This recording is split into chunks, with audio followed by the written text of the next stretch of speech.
how do you just reduce stress? Everything in life comes back to stress. And the reason I think that it's important we talk on that is stress in itself is a fruit of a word called fear. Stress only comes when fear is present. Very true. So I think it's important that we quickly touch on that with building our SMART goals. We have to have the ability to understand what fear is and then how we can kill fear. Yeah. Right?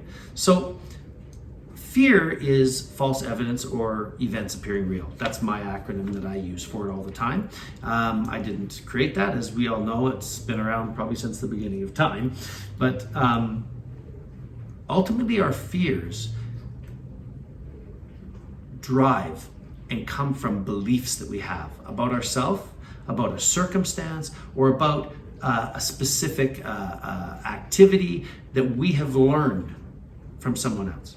Because truthfully, we are only born with two fears. The fear of loud noises and the fear of falling.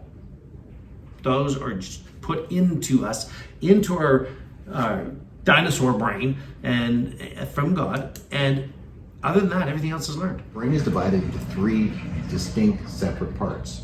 And so there's something called the primitive brain, so when faced with any kind of a dangerous situation, that all logic goes, all emotions go, and those are the other two parts of the brain, big parts of the brain.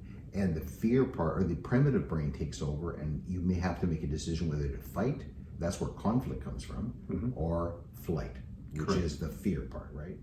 It's a learned skill to face your fear. Right. It doesn't come naturally.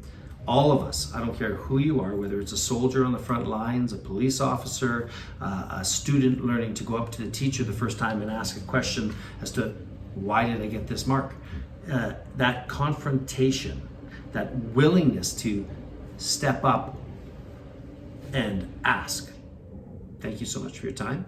And it's been a real privilege. As Bob said, check us out under the Uncommon Diabetic on Instagram, Facebook, YouTube, and at uncommondiabetic.com.